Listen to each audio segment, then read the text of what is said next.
En este nuevo episodio de Huellas vamos a abordar un tema que tiene cierta actualidad en nuestro país, tiene que ver con las reivindicaciones de los pueblos originarios.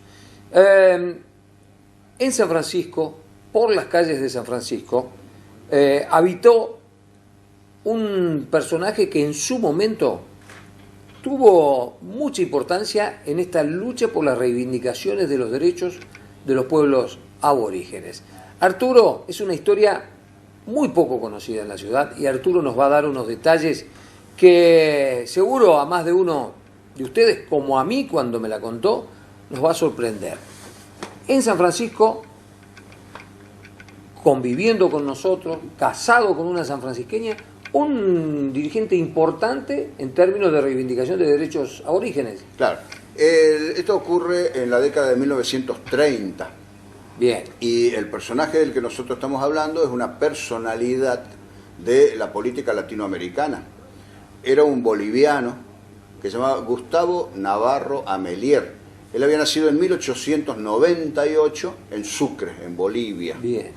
Era hijo de una familia, digamos, importante en Sucre, y que lo obligan de alguna manera, lo llevan o lo conducen a que él estudie abogacía. Y él estudia allá en Bolivia, se recibe, ¿no es cierto?, abogado muy jovencito, alrededor de los 20 años, 21 años, él ya se recibió de abogado. Y tempranamente también empieza a vincularse a las cuestiones políticas, muy preocupado por lo social, pero siempre enfocado todo en lo que es el territorio de Bolivia. Sí, señor. Incluso cuando él está en el mundo, ¿no es cierto?, llevando su palabra, su mensaje, sus ideas, él enfoca siempre en Bolivia. Bien. Siempre Entonces estamos hablando de un hombre que tenía ideas políticas, que tenía ideas reivindicativas de los pueblos originarios, pero siempre vinculadas a su país de origen, a su país de origen, que es Bolivia. Es Bolivia. Bien. Entonces, en aquel momento Bolivia estaba gobernado, digamos, por un gobierno de derecha, hasta que alrededor de 1920 llega un partido, que era un partido nacionalista, pero de izquierda. Bien. Estos términos que usamos, derecha, izquierda, es como para ubicar más o menos a la persona en términos ideológicos, claro, en términos ideológicos, sin entrar en mayores detalles, ¿no es cierto? Entra un gobierno de izquierda que era afín a la idea de él, que él era socialista, él nunca fue comunista. Si bien ahí teníamos justo en ese tiempo, como ya lo vimos otras veces, el surgimiento del comunismo en el mundo por la instalación bolchevique, ¿no es cierto?, de noviembre del 17, y que había instaurado años después, porque no fue fácil, la revolución fue una cosa y la instauración del gobierno comunista fue otra, cuando surge la Unión Soviética. Sí, señor. Sí, señor. Estamos en el auge de las ideas del comunismo. La Revolución Rusa, yo recién dije en noviembre, fue en noviembre.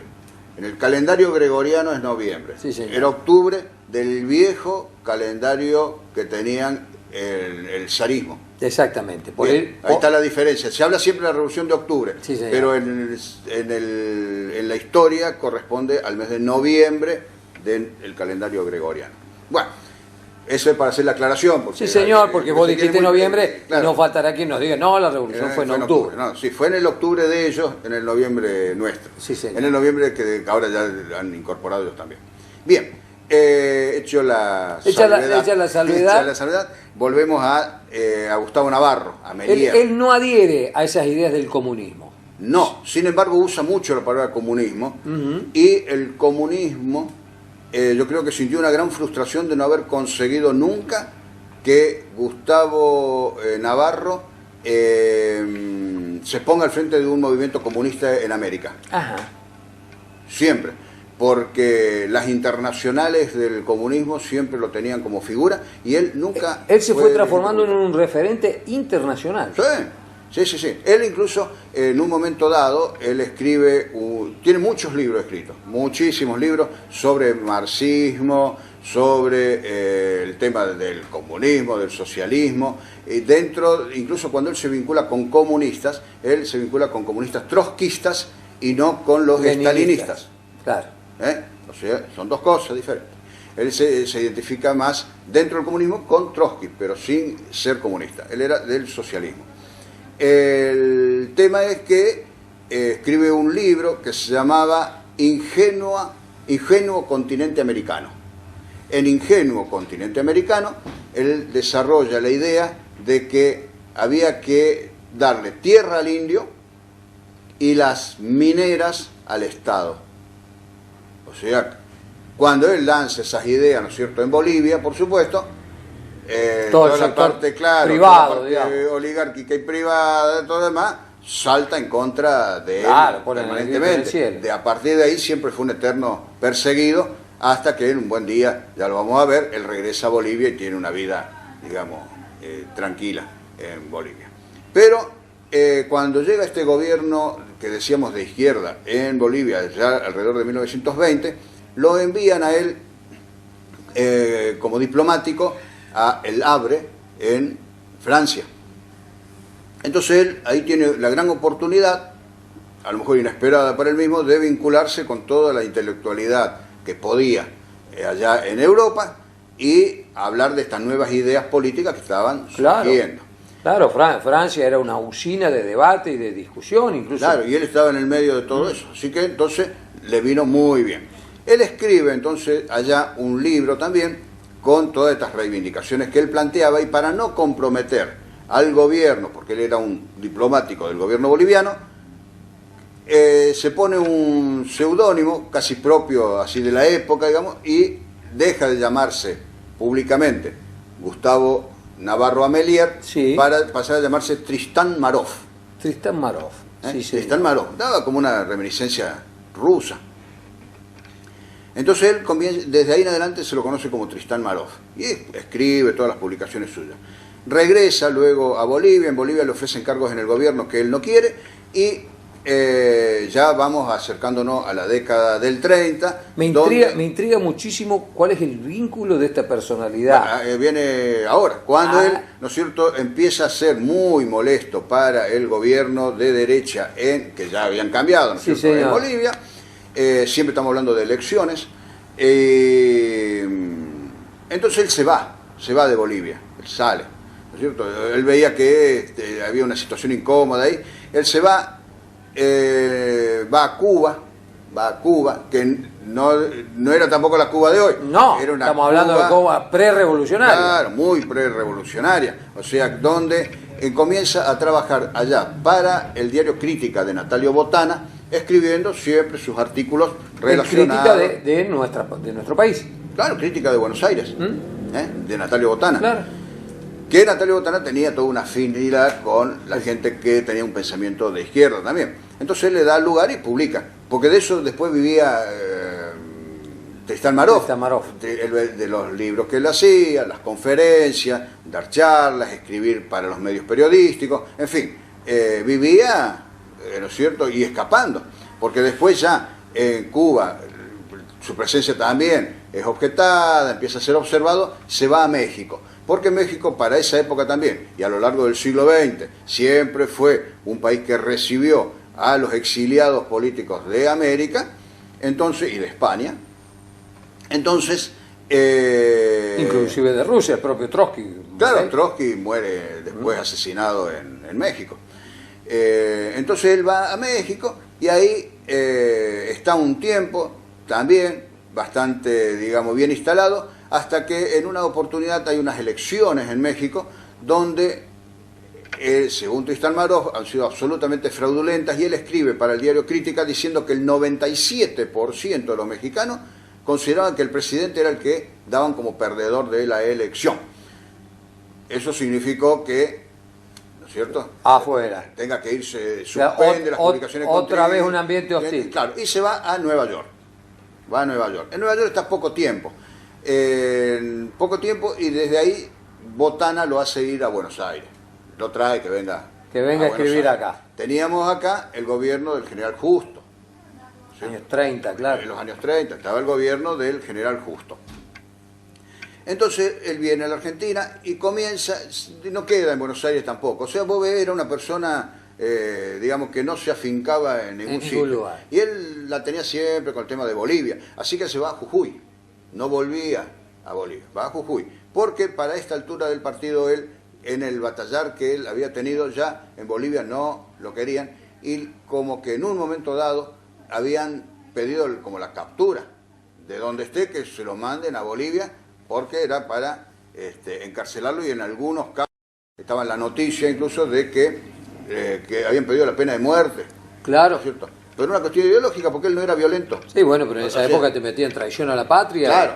Entonces él nunca Tristán Marov o Gustavo Navarro potenció cuestiones de violencia. Siempre era todo ideológico. Y por la vía pacífica. Reivindicación, ¿no es cierto?, del más pobre, del desposeído, del indio, ¿no es cierto? Él reivindicaba las políticas socialistas, ¿no es cierto? Que incluso cuando habla una vez de comunismo, decía que habría que aplicar el comunismo del Inca. El comunismo que aplicaba el Inca antiguamente, ¿no es cierto?, pero actualizándolo al tiempo de hoy, no quedarse en el Inca, ¿no es cierto?, anterior, el precolombino. En estas circunstancias también, ahí ya se mezclan varias cosas, surge la guerra del Chaco, donde él, ¿no es cierto?, siendo aún boliviano, él no se manifiesta tampoco contra Paraguay, él se manifiesta contra la guerra. Claro. Advirtiendo que esa guerra donde peleaban el pueblo de Paraguay y el pueblo de Bolivia era nada más que una guerra incitada por intereses económicos que incluso eran extranjeros, ¿no es cierto?, y que de alguna manera llevaban esa guerra, así que él se manifiesta en contra de la guerra. Pero ocurre también allá por 1935, un hecho desgraciado en sí, en el que un suboficial del ejército argentino mata a un superior en una circunstancia que es una discusión, y ese suboficial es fusilado por haber matado a un anterior. Se hacen un montón de actos en muchos lados a favor, digamos, de la figura de este suboficial que había sido fusilado, y en uno de los actos habla Gustavo Navarro, Tristán Marov. En ese acto a él lo detienen, el gobierno argentino, por supuesto, del general Justo, lo llevan detenido, estuvo detenido en Buenos Aires, y de ahí lo deportan a Bolivia. Cuando se conoce la noticia de que iba a ser deportado a Bolivia, y donde en Bolivia podía ser fusilado, se le podía aplicar la pena de muerte, surge un movimiento latinoamericano de aquel momento, ¿no?, a favor de Tristán Marov, incluso en San Francisco. Ya te voy a leer después los nombres de las personas que adherían a él. Entonces, cuando lo entregan a Bolivia, el gobierno boliviano, ante esa presión que había así continental, a nivel internacional, lo devuelve a la Argentina. Dice, nosotros no lo queremos, no tenemos nada que ver con esto, lo devuelven a la Argentina. Y en Argentina él queda libre, muy vigilado, pero queda libre. Entonces se refugia un tiempo en Villa Totoral, en la provincia de Córdoba, y luego en Córdoba junto con Deodoro Roca. Y desde acá, desde Córdoba, él sigue publicando libros y estas cosas. Y en una circunstancia, en el año 1935 también, él viene a San Francisco y da una conferencia en el Teatro Avenida, donde está ahora la asistencia pública. La asistencia pública, claro. Y ha dado una conferencia sobre educación. Y permanece unos días aquí en nuestra ciudad. Entonces, él acá en San Francisco es recibido por un comité de gente que estaba también en contra de la guerra y todo lo demás, que entre otros estaban Eugenio Sabino. Ahí ya estamos en víspera. O sea, ya estaban todas las tensiones en Europa propias que desencadenarían la Guerra Mundial, la Segunda Guerra Mundial. 4 años después. En el año 35, los que lo apoyan a él acá, lo reciben de alguna manera y lo acompañan en San Francisco, estaba Eugenio Sabino, que después sería intendente, era radical. Miguel Pablo Borgarello, el escultor, que siempre tuvo ideas afines al comunismo, aunque allá en los años 50 también adhirió al peronismo. Es más, Borgarello tuvo una maqueta de un monumento muy grande a Eva Perón en San Francisco que no se concretó porque después vino el golpe de Estado. Aquilino Chana, que era un español, que radicado en San Francisco, republicano, y que era un gran fotógrafo. Francisco Mana, dirigente del comunismo de San Francisco, eternamente perseguido incluso durante el peronismo y preso en Martín García. Rogelio Rizzo, lo mismo, ¿no es cierto? Era fotógrafo también Rogelio Rizzo. Y Marcelo Amsler. Marcelo Amsler había sido director de La Voz de San Justo, claro, y fue editor de libros en San Francisco y le editaba los libros de Villafán y todo. O sea, gente de la intelectualidad nuestra que lo recibía. El tema es que en este grupo estaba Aquilino Chana, que tenía 3 hijas. ¡Epa! ¿Cierto? Y Navarro conoce entonces en el año 35, cuando él viene acá, a Ercilia Chana, Chocha Chana, que le decían. Se enamoran, pero él se va nuevamente de San Francisco. Y la chica queda acá en San Francisco. Y en el año 1936, al año siguiente, después de otra serie de persecuciones y detenciones que había tenido y problemas que había tenido Tristán Maroff o Gustavo Navarro, en Córdoba, el 19 de abril de 1936 se casa con su amor sanfrancisqueño. Claro. Entonces, había después, para la época también hacían como una chanza, que el gran revolucionario, el tipo de las ideas progresistas y todo lo demás, no se había sucumbido, dice, a los ojos bellos de la hija de una familia burguesa, de una tierra absolutamente burguesa como la sanfrancisqueña. Ya en aquellas épocas teníamos esas famas. Claro, pero eso es lo que se decía, cómo el tipo sucumbe a eso. Claro, bien. Pero es que el amor es más fuerte. El amor es más fuerte, habrá dicho él. Bueno, se casan ahí, viven después un tiempo, están un tiempo en Córdoba, un tiempo en Buenos Aires, y terminan ambos en Bolivia. Él regresa a Bolivia. Sí, él regresa a Bolivia, toda la vida dedicado siempre a sus cuestiones políticas. La esposa lo acompaña también en esto y estuvieron dedicados al tema de la educación, las conferencias, la militancia política, y Navarro falleció en el año 1979 cuando tenía 81 años de edad.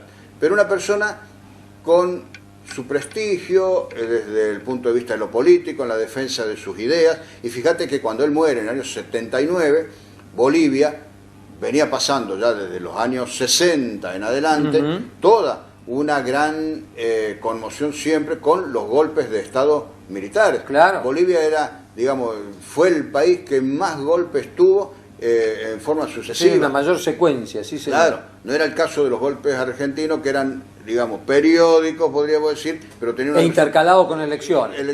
Intercalado con elecciones allá, era todo, fue muy confuso hasta la década del 90. Sí, señor. La década del 90, donde incluso, bueno, en el periodo todavía en que vivía Tristán Maroff, es cuando matan a Ernesto Guevara, claro, en Bolivia también. En los 60, o sea, fíjate vos en qué periodo él vivía, ¿no es cierto? En qué periodo él vivió. Pero fue un conferencista de primerísimo nivel, y bueno, y así fue un poco la vinculación que tuvo él, no solamente como conferencista en San Francisco, sino también casándose después con una sanfrancisqueña. Tristán Maroff, una figura política latinoamericana con un gran reconocimiento, con un vínculo con la ciudad de San Francisco, que finalmente nos develó Arturo en este nuevo episodio de Huellas.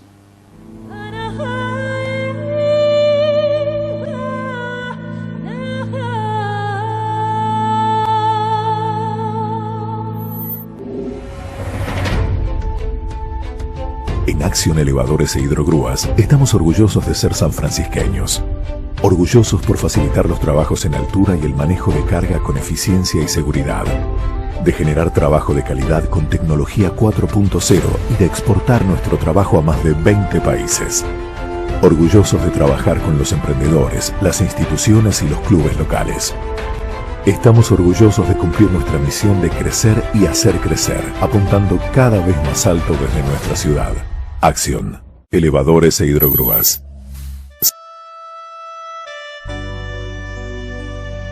El nombre mío completo es Nelly Catalina Franco. ¿Y de dónde es oriunda usted, Nelly? De Colonia La Tordilla. En el año 1935, el 9 de julio.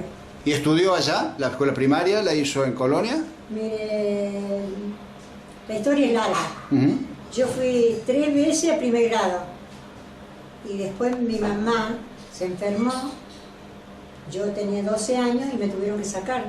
porque vivíamos en el campo y el pueblo quedaba lejos, entonces me mandaban a Balnearia con mi abuela, me mandaron a La Tordilla en el campo, después nos vinimos a vivir al pueblo por la enfermedad de mi mamá y ahí me dijeron, tenés que ir a aprender a coser porque sos la mayor y tus hermanos hay que coserle. Entonces a los 12 años aprender a coser, salir de la escuela. No tengo primer grado aprobado, pero yo digo siempre que si uno quiere aprende, porque siempre hay que mirar al que sabe más que uno y escucharlo. A mí la costura me sirvió para, no solamente para ganar un peso, para un montón de cosas. Tratar con la gente, escuchar lo que la gente, pues tenía clientas muy buenas. Y entonces de ahí yo siempre fui aprendiendo de ella. Y el centímetro me enseñó a sumar, restar y dividir. Así que de ahí siempre me desenvolví, pero mejor que otro que tiene 6º grado. Gracias a Dios. Y a los 18 años me casé. Mi marido era de allá también, Aldo Emilio Álvarez. Él trabajaba todo con mi suegro. Entonces, bueno, decidimos casarnos y dice, pero yo acá no me quedo. Bueno, le digo, no sé, elegí vos qué va a hacer. Y se fue a buscar trabajo y vino acá a San Francisco como ser un día, como una mitad de semana. Fue a la Chevrolet y le dijeron, el lunes presentate a trabajar. Así que fue a buscar la ropa y se vino. Y si trabajó ahí unos meses, necesitaban en la municipalidad un jefe de taller, como él sabía mucho de mecánica, de todo, entonces, y ahí le iban a pagar un poquito más que en la Chevrolet, en la agencia Chevrolet. Salió que en Eterni abría y necesitaban gente. Pidió permiso, le dieron un mes. Trabajaba mediodía allá, mediodía en la municipalidad.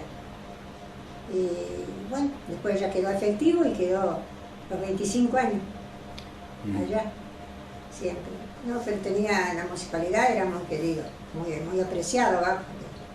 Bien, ¿y usted cuándo se instalan aquí en el barrio obrero? Y un día va a la municipalidad y el señor Visconti le pregunta a mi marido, ¿vos tenés casa? Y él le dijo, no, yo no tengo, le estoy alquilando. Dice, anotate, no te quería anotar, están haciendo un barrio, era para los empleados municipales, pero resulta ser que los municipales ganaban en esa época mucho menos que lo que costaba vivir y un alquiler. Entonces un montón se anotaron y después la cuota iba a ser de 250 pesos. Y un señor Marcili la rechazó y Visconti le dice, anotate. Bueno, y si yo voy a hablar con mi señora, y yo le digo, ¿qué me preguntás a mí? No sé, estamos alquilando, estábamos comprando cosas que recién nos casábamos. Y fue y le dijo, no me voy a anotar, don Visconti, gracias. Y dice, no, vos te anotás, si la podés pagar, la pagás, y si no, no te van a poner preso. Y bueno, gracias a él, yo siempre digo, yo empiezo a trabajar como modista. Ya cosía cuando era soltera, ya tenía una vecina que me prestaba la máquina. Entonces, ¿no tenía máquina? No, ¿de dónde? Recién casado. Y mi suegro que tenía, les cuento, tenía unos animales, un campito. Cuando nació mi hija me dice, te regalo una ternera. Como usted quiera, abuelo, le digo. Después, como al año me dice, ¿qué quiere? ¿Que te dé la plata o que te dé otra? Haga lo que usted quiera. Si usted me quiere dar la plata, útil me va a ser porque me quiero comprar la máquina. Me entregaría para la máquina. ¿Qué es esta? Una Gardini. De Rosario, las fabricaban en Rosario. Y bueno, me dio la plata y me entregué con la costurita, le iba pagando y de ahí seguí y nunca más paré.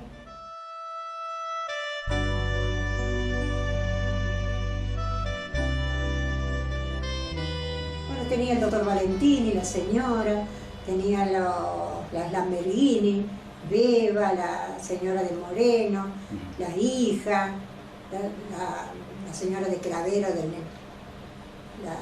que tenía el negocio del centro, la señora de Giordano, y venía gente, por decir ella, gente de todos lados. comunión, no tanto. Se más hacía de 15 algunos, pero más de novia y trajecito para señora, para fiesta, para calle, vestido de fiesta, vestido de madrina. Y, bueno, a mí me gustaba todo, pero yo no decía no. Y traían un vestido sencillo, bueno, sí, era lo mismo para mí. Total, con tal que ganaba la plata. Y a veces hasta me traían algún arreglo y me sabían retar.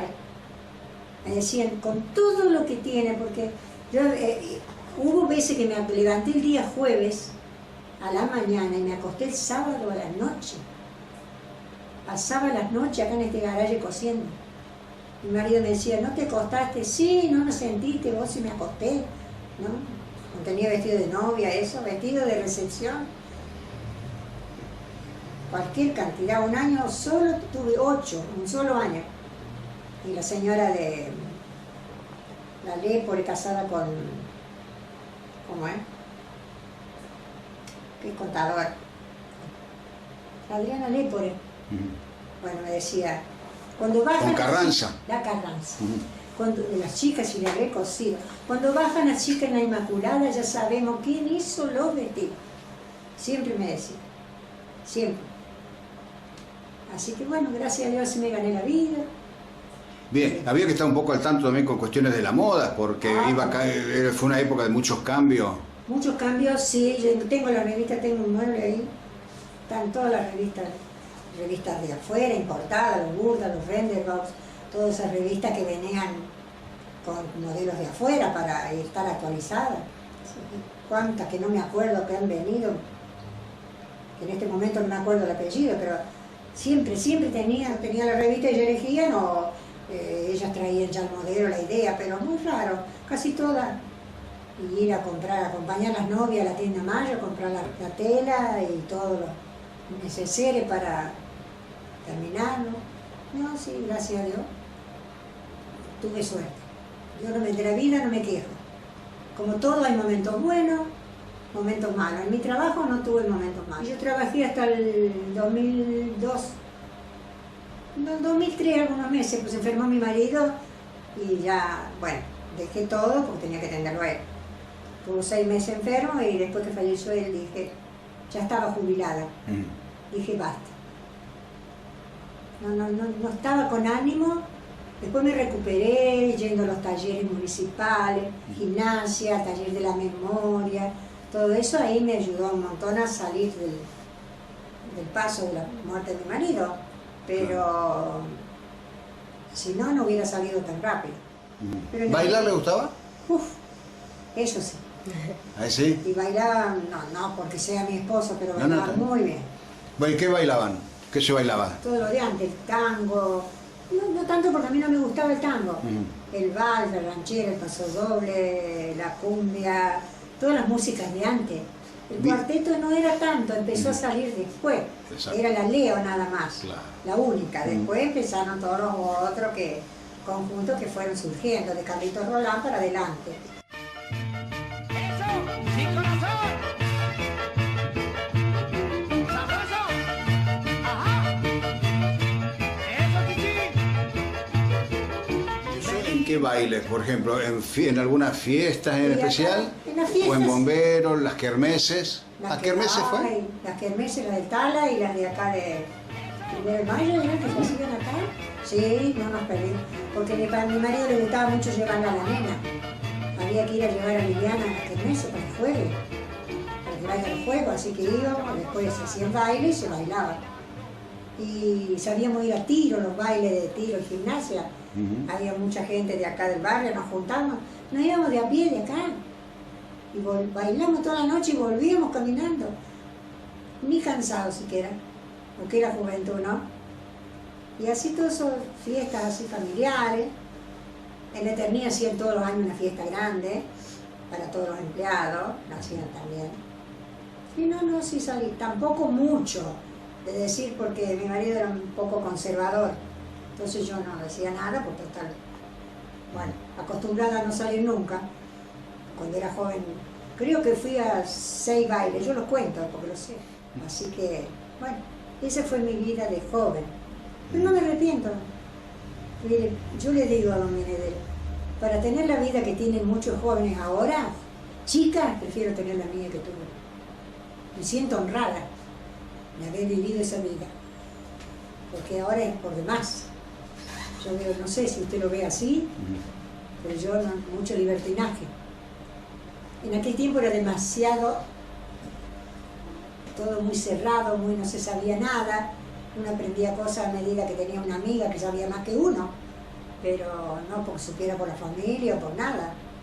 Pero bueno, yo estoy contenta. Claro. Y en cuanto al barrio, ¿no es cierto? Volviendo un poco a lo de acá, ¿qué transformación hubo? Porque cambió mucho todo el entorno. Cuando estaba el barrio obrero acá era bastante como alejado del centro. Mira, lejos. No tenía ni pavimento, no había nada. No había luz, lo único que había, agua.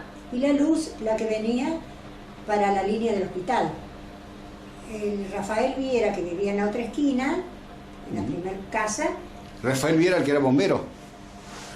Y habría sido bombero, trabajaba en la municipalidad también. Sí.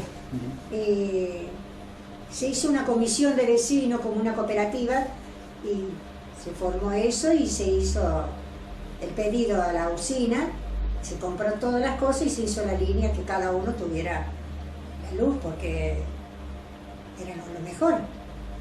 Y el pavimento pasó después, varios años. Y acá era el único barrio, le digo, había 2 casas allá, yendo para el hospital, y una atrás, viniendo, que vivían las chicas Machado, que una era enfermera del hospital, la Jovita. Y esto era todo chulqui, no había nada. Esa cuadra era la cuadra completa, vivían changarines. Tenían su casita, su manera, pero muy buena gente. Y acá cerca tenían el Parque Cincuentenario, que estaba muy lindo en esa época. Valía la pena ir al parque. O sea, ¿frecuentaban ustedes, iban por lo menos en algún momento? Yo iba a llevar a la nena a veces a la tarde con alguna amiga, a caminar, a dar una vuelta. Tenían el lago. Estaba el lago, era lindo. Ya no estaba la lanchita en esa época, pero estaba el lago. Estaba todo, estaba hermoso en esa época. Mucha gente que iba a pasar la tarde, pero ya después ya empezó que no se podía ir. Y le cuento, y esta gente que vivía toda ahí, después se edificó esto, se loteó, se hizo el barrio. La mayoría de la gente quedó ahí, pero eran gente humilde, trabajadora, pero gente muy buen comportamiento, muy buenos vecinos, nunca. Mi marido trabajaba a veces de noche, yo me quedaba sola con la nena, dormía con la ventana abierta, no había reja, esto era abierto, era una cochera, no había portón, no había nada. Nunca pasó nada, nunca, gracias a Dios. Después se empezó a poblar, sí. En el año, 58 creo que fue cuando se remataron todos los lotes. Después de ahí ya se empezó a poblar. Se edificó todo el barrio. Bueno, como está ahora, de a poquito se fue formando el barrio.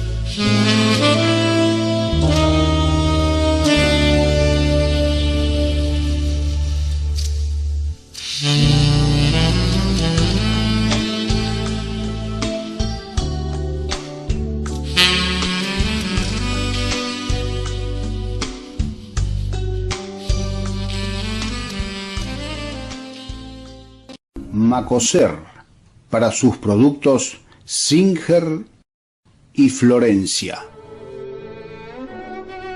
Presentó con exclusividad este programa de difusión educativa y cultural.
Acción Elevadores e Hidrogrúas, estamos orgullosos de ser sanfrancisqueños.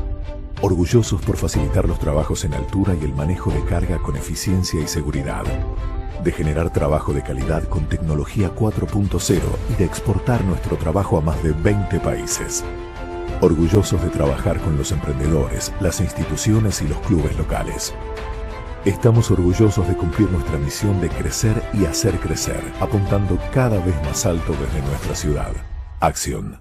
Elevadores e Hidrogrúas.